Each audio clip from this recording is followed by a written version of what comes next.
Hello all, ನಮಸ್ಕಾರ. ಇವತ್ತು ಹಬ್ಬದ ದಿನ. ನಾನು 4 ಗಂಟೆಗೆಲ್ಲ ಅಲಾರ್ಮ್ ಇಟ್ಟಿದ್ದೆ, ಬಟ್ ತುಂಬ ಬೇಗ ಆಯಿತು ಅಂದ್ಬಿಟ್ಟು ಆಫ್ ಮಾಡಿ ಮತ್ತೆ ಅರೌಂಡ್ ನಾನು 4:15 ಎದ್ದಿದ್ದು. ಆಮೇಲೆ ರೆಡಿಯಾಗಿ ಕೆಳಗೆ ಬಂದೆ. ಫಸ್ಟು ಕೋಸಂಬರಿಗೆ ಒಂದು ಸ್ವಲ್ಪ ಹೆಸರು ಬೇಳೆನ ನೆನೆಸಿಟ್ಬಿಟ್ಟು ನಂತರ ಒಬ್ಬಟ್ಟಿಗೆ ಕನಕ ರೆಡಿ ಮಾಡಿಕೊಂಡೆ. ಈ ಹಿಟ್ಟು ಮಾಡಿ like I think 2 or 3 hours ಎತ್ತಿಟ್ಟಿದ್ದೆ. ಬಟ್ ಫಸ್ಟ್ ಬ್ಯಾಚ್ ಮಾಡಿದ್ದು ಒಂದು 9 ಗಂಟೆಗೆ ಪೂಜೆಗೋಸ್ಕರ ಅಷ್ಟು ಸರಿಗೆ ಬರಲಿಲ್ಲ. ಬಟ್ ಮಧ್ಯಾಹ್ನಕ್ಕೆ ತುಂಬ ಚೆನ್ನಾಗಿ ಬಂತು. ಸೊ ನನಗೆ ಅನಿಸಿದ್ಲು ಅಟ್ಲೀಸ್ಟ್ 5 to 6 hours ಮುಂಚೆ ಕನಕ ರೆಡಿ ಮಾಡಿಟ್ಟು ಹಿಟ್ಟು ಹದ ಬರೋಕ್ಕೆ ಸರಿ ಆಗುತ್ತೆ ಅನ್ಕೋತೀನಿ. ಸೊ ನೆಕ್ಸ್ಟ್ ಟೈಮ್ ಅದೇ ಟ್ರೈ ಮಾಡ್ತೀನಿ. ಸೊ ಯೂಶ್ವಲಿ ಹಬ್ಬದ ಟೈಮ್ನಲ್ಲಿ ಅಥವಾ ಯಾವುದಾದ್ರೂ ರಿಲೇಟಿವ್ಸ್ ಬಂದರೆ ರೆಗ್ಯುಲರ್ಗಿನ್ನ ಜಾಸ್ತಿ ವೆರೈಟೀಸ್ ಮಾಡೋದಿರುತ್ತೆ ಅಲ್ಲ. ಸೊ ನಾನೇನು ಮಾಡ್ತೀನಿ, ಬ್ಯಾಚ್ ಆಫ್ 2 ಮಾಡ್ಕೋತೀನಿ. ಅಂದರೆ 2 ಪಲ್ಯನ ಒಟ್ಟಿಗೆ ಮಾಡೋದು, ಅಥವಾ ಸಾಂಬಾರು ಮತ್ತು ಬಿಸಿಬೇಳೆಭಾತ್ ಒಟ್ಟಿಗೆ ಮಾಡೋದು, ಅಥವಾ 1-2 ಸ್ವೀಟು ಒಟ್ಟಿಗೆ ಮಾಡೋದು. ಇಲ್ಲಿ ನಾನು ವಡೆ ಮತ್ತು ಒಬ್ಬಟ್ಟು ಒಟ್ಟಿಗೆ ಮಾಡಿದ್ದೀನಿ, ಆ ಥರ. ಇಲ್ಲಿ ಆ ಸ್ಟೋವ್ ಕ್ಲೀನ್ ಮಾಡ್ತಿರೋದು ಲಿಟ್ರಲಿ ನಾನು ವೀಡಿಯೋ ಎಡಿಟ್ ಮಾಡುವಾಗ ನೋಡಿದ್ದು. And I just keep wondering ನನ್ನ ಕೈ ಮೇಲೆ ಎಷ್ಟು ಬರ್ನ್ಟ್ ಗಾಯಗಳಾಗಿದೆ ಸಣ್ಣ ಸಣ್ಣದು ಅಂತಂದರೆ I really need to see a therapist to treat my OCD issues. I really should stop doing it. ನೀವು ಇದೇ ಥರ ಮಾಡ್ತೀರಾ ಅಂತಂದರೆ let me know in the comments and let me know ಹೇಗೆ ನೀವು ಕಡಿಮೆ ಮಾಡಿದ್ರಿ ಇದನ್ನು ಮಾಡೋದಂತ.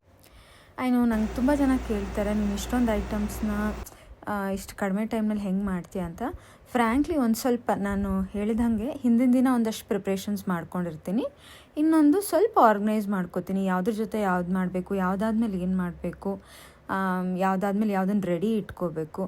ಇಷ್ಟನ್ನ ಒಂದು ಸ್ವಲ್ಪ ಪ್ರಿಪ್ರೇಷನ್ಸ್ ಮಾಡಿದ್ರೆ ಲಿಟ್ರಲಿ ನನಗೆ ಇದಿಷ್ಟು ಐ ಥಿಂಕ್ 7 ಐಟಮ್ಸ್ ಮಾಡಿದ್ದು ಎಲ್ಲ ಸೇರಿ ನನಗೆ ಅರೌಂಡ್ 2-2.5 hours ಸಾಕು ಯೂಶ್ವಲಿ. ಬಟ್ ಪಾಪು ಇರೋದ್ರಿಂದ ಅವಳು ಮಧ್ಯದಲ್ಲಿ ಹೇಳ್ತಾಳೆ, ಅವಳು ಕರೀತಾಳೆ, ಒಂದೊಂದ್ಸತಿ ಅವಳನ್ನ ಎತ್ಕೊಳಕ್ಕೆ ಹೇಳ್ತಾಳೆ. ಸೊ ಇದೆಲ್ಲ ಬಫರಾಗಿ ಇಟ್ಕೊಂಡು ಅಟ್ಲೀಸ್ಟ್ 3 hours ಬೇಕು ಇದನ್ನೆಲ್ಲ ಕಂಪ್ಲೀಟ್ ಮಾಡಿ ಕಿಚನ್ ಎಲ್ಲ ಕ್ಲೀನ್ ಮಾಡಿ ಇಟ್ಬಿಡೋಕ್ಕೆ. ಆ್ಯಂಡ್ ಮೋರೋವರ್ ನನಗೆ ಐ ಥಿಂಕ್ ನಂಗೆ ಮೇಜರ್ ಟೈಮ್ ಸೇವ್ ಆಗೋದು ಕ್ಲೀನಪ್ ಕೂಡ. ನಾನು ಅಡುಗೆದ್ರದ್ದು ಜೊತೆನಲ್ಲೇ ಮಾಡ್ಕೋತಾ ಇರ್ತೀನಿ. ಅಂದರೆ ಇವಾಗ ಏನೋ ಒಂದು ಬೇಯ್ತಾ ಇದೆ, ನನಗೆ ಬೇರೆ ಏನೂ ಮಾಡೋಕ್ಕಿಲ್ಲ ಅಂದರೆ I will clear up the sink. ಅದರಲ್ಲಿರೋ ಪಾತ್ರೆಗಳನ್ನೆಲ್ಲ ಕ್ಲೀನ್ ಮಾಡಿ ಎತ್ತಿಟ್ಬಿಡ್ತೀನಿ. ಪಾತ್ರೆಗಳನ್ನ ತೊಳೆಯೋಕ್ಕೆ ಅದಕ್ಕೆ ಅಂತ ನಾನು ಲಾಸ್ಟ್ನಲ್ಲಿ ಎಲ್ಲ ಒಟ್ಟಿಗೆ ಸೇರಿದ ಮೇಲೆ ಇಟ್ಕೊಳ್ಳೋದಿಲ್ಲ. ಆಗಿಂದಾಗಲೇ ಸ್ವಲ್ಪ ಕ್ಲಿಯರ್ ಅಪ್ ಮಾಡ್ತಾ ಇರ್ತೀನಿ, ಜೋಡಿಸ್ತಾ ಇರ್ತೀನಿ. ಇಲ್ಲಿನೂ ನೋಡ್ಬೋದು ನೀವು, ಹಾಗೆ ಮಾಡಿದ್ದೀನಿ. ಅಲ್ಲಿ ಬಿಸಿಬೇಳೆಭಾತ್ ಸ್ವಲ್ಪ ಬೇಯ್ತಾ ಇತ್ತು. ಸೊ ಇಲ್ಲಿ ಬಂದು ಸ್ವಲ್ಪ ಪಾತ್ರೆಗಳನ್ನೆಲ್ಲ ತೊಳೆದು ಇಟ್ಕೊಂಡು ಎತ್ತಿಟ್ಬಿಟ್ಟಿದ್ದೆ. ಸೊ ಅದು ನನಗೆ ತುಂಬ ಟೈಮ್ ಸೇವ್ ಮಾಡುತ್ತೆ.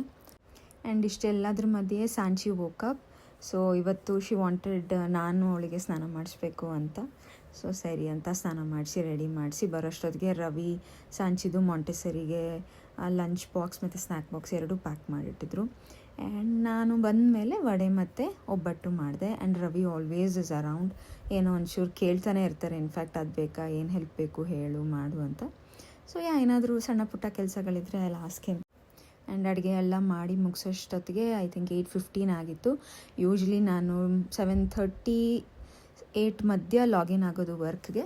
ಸೊ ಕರೆಕ್ಟ್ ಟೈಮ್ಗೆ ಮುಗೀತು, ಲಾಗಿನ್ ಆದೆ. ಆಮೇಲೆ ಪೂಜೆ ಎಲ್ಲ ಮುಗಿಸಿ ಸಾಂಚುನ ಮಾಂಟೆಸರಿಗೆ ಡ್ರಾಪ್ ಆಫ್ ಮಾಡಿದ್ವಿ. ಆ್ಯಂಡ್ ಇದು ಫೈನಲ್ ಪ್ರಿಪ್ರೇಷನ್ಸು. ತುಂಬ ಖುಷಿ ಆಯಿತು ಇದೆಲ್ಲ ಮಾಡಿ ನಿಮ್ಮ ಜೊತೆ ಶೇರ್ ಮಾಡಿದ್ದಕ್ಕೆ. ನೀವು ವರಮಹಾಲಕ್ಷ್ಮಿ ಹಬ್ಬಕ್ಕೆ ಏನೇನು ಅಡುಗೆ ಮಾಡಿದ್ರಿ ಅನ್ನೋದನ್ನು ಫೋಟೋಸ್ ಅಥವಾ ಕಮೆಂಟ್ಸ್ ಮೂಲಕ ನನಗೆ ಶೇರ್ ಮಾಡಿ. ಮತ್ತೊಮ್ಮೆ ನಿಮ್ಮೆಲ್ಲರಿಗೂ ವರಮಹಾಲಕ್ಷ್ಮಿ ಹಬ್ಬದ ಶುಭಾಶಯಗಳು.